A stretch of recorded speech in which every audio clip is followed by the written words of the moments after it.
Welcome to economics class. बेटे last lecture में हमने इलास्टिसिटी ऑफ डिमांड किया, E D, E for elasticity, D for demand. अब हमने इसकी मेजरमेंट देखी। इलास्टिसिटी ऑफ डिमांड हमें क्या बता रहा था कि एक वस्तु की कीमत में परिवर्तन होने के कारण उसकी मांगी गई मात्रा में कितना परिवर्तन होता है, लेकिन उसको हम नापेंगे कैसे कि कीमतें अगर 10% बढ़ी हैं तो मांग उस वस्तु की कम होगी। ये तो हमें पता है कीमत बढ़ने पर मांग कम होगी, लेकिन कितनी कम होगी इसकी मेजरमेंट करना आज हम सीखेंगे। तो इसकी मेजरमेंट के 3 मेथड हैं और एग्जाम में आपसे कोई एक मेथड 6 मार्क्स में पूछ लिया जाता है। 6 मार्क्स का क्वेश्चन आता है इसके लिए। तो इसके लिए हमारे पास 3 मेथड हैं measurement of elasticity of demand के। मांग की लोच, इसे आप मांग की लोच हिंदी में भी लिख सकते हो। मांग की लोच को नापने की 3 विधियां हैं। फर्स्ट मेथड है हमारे पास total expenditure method. Total expenditure method, इसे हम कुल व्यय विधि भी कहते हैं।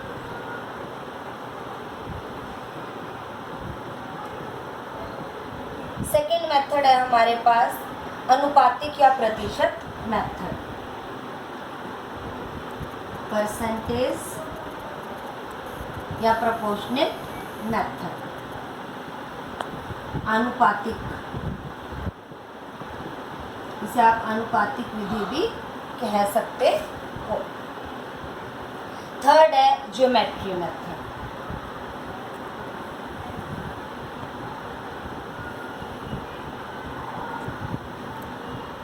जिसमें आप डायग्राम बना के, मतलब कि ज्यामिति विधि के द्वारा आप इसकी गणना कर सकते हो। ज्यामितीय विधि। तो एग्जाम में आपसे तीनों मेथड में से कोई भी एक मेथड पूछा जा सकता है। तो आज हम कंटिन्यू करेंगे टोटल एक्सपेंडिचर मेथड। ये डायग्राम आपकी बुक्स में भी है, वहां से भी आप देख सकते हैं। तो टोटल एक्सपेंडिचर मेथड क्या है बेटा, कि अगर कीमत में परिवर्तन होने पर हमारे व्यय में कोई भी परिवर्तन नहीं होता, मतलब अभी हम यहाँ लिख लेते हैं टोटल एक्सपेंडिचर मेथड। ये हमें क्या बताता है कि कुल व्यय पर होने वाले परिवर्तन को देखते हुए हम ये अनुमान लगाते हैं कि मांग की लोच कितनी है, इकाई पर है। अगर कीमत में परिवर्तन होने पर कुल व्यय में कोई परिवर्तन नहीं हो रहा तो हम ये मानेंगे कि मांग की लोच इकाई के बराबर। और अगर कीमत कम होने पर कुल व्यय बढ़ जाता है, कीमत के बढ़ने पर कुल व्यय कम हो जाता है, मतलब कि प्राइस अप हो रहे हैं और जो टोटल एक्सपेंडिचर है वो डाउन। कीमत के बढ़ने पर टोटल एक्सपेंडिचर अगर डाउन हो रहा है तो आप ये मानोगे ग्रेटर देन यूनिट। मतलब जब प्राइस और टोटल एक्सपेंडिचर में अपोजिट रिलेशन है तो आपका रहेगा ग्रेटर देन यूनिट। और अगर कीमत के कम होने पर टोटल एक्सपेंडिचर बढ़े देन ग्रेटर देन यूनिटी आपका रहेगा। और अगर प्राइस चाहे बढ़ रहा है और प्राइस चाहे कम, आपका टोटल एक्सपेंडिचर में कोई चेंज नहीं है, नो चेंज, तो आप कहेंगे यूनिट, मांग की लोच इकाई के बराबर। और अगर पॉजिटिव रिलेशन है, मतलब अगर कीमत बढ़ रही है तो टोटल एक्सपेंडिचर भी बढ़ रहा है, और कीमत कम हो रही है तो टोटल एक्सपेंडिचर भी कम हो रहा है, तब आप क्या मान के चलोगे, इकाई से कम, लेस देन यूनिट।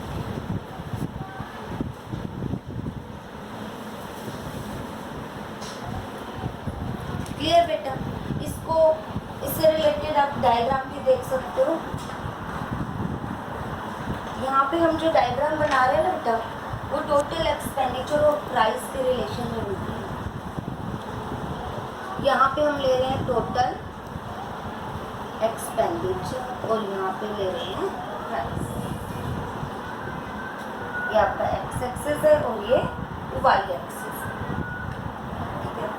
तो जब ये नीचे से ऊपर की तरफ जा रहा है, नीचे से ऊपर की तरफ जा रहा है, तब हम इसे कहेंगे elasticity of demand is less than 1। Elasticity of demand is less than 1। और जब ये बिल्कुल सीधा जा रहा है तो elasticity of demand equal to, और जब ये नीचे से ऊपर की तरफ जा रहा है तब आप मानोगे elasticity of demand is greater than. अब यहाँ देखो, जब प्राइस P है और यहाँ से जब प्राइस बढ़ रहा है P1 हो रहा है, कोई फर्क नहीं पड़ रहा, टोटल एक्सपेंडिचर उतना ही आपका, तो आप क्या मानोगे? Equal to unit. और जब प्राइस के कम होने पर टोटल एक्सपेंडिचर कम हो रहा है और प्राइस के बढ़ने पर टोटल एक्सपेंडिचर बढ़ रहा है, पॉजिटिव रिलेशन है, तब आप लेस देन 1 मानोगे। और प्राइस के बढ़ने पर अगर टोटल एक्सपेंडिचर कम हो रहा है और प्राइस के कम होने पर, मतलब कि अब यहाँ पे ग्रेटर देन 1 कब था हमारा? जब रिलेशन कैसा था? अपोजिट, मतलब कीमत बढ़ रही है और एक्सपेंडिचर कम हो। तो आप इसको एक ही डायग्राम में इस तरह से समझ सकते हो। इसका एक न्यूमेरिकल क्वेश्चन मैं आपको रिटर्न में दे दूँ। ओके।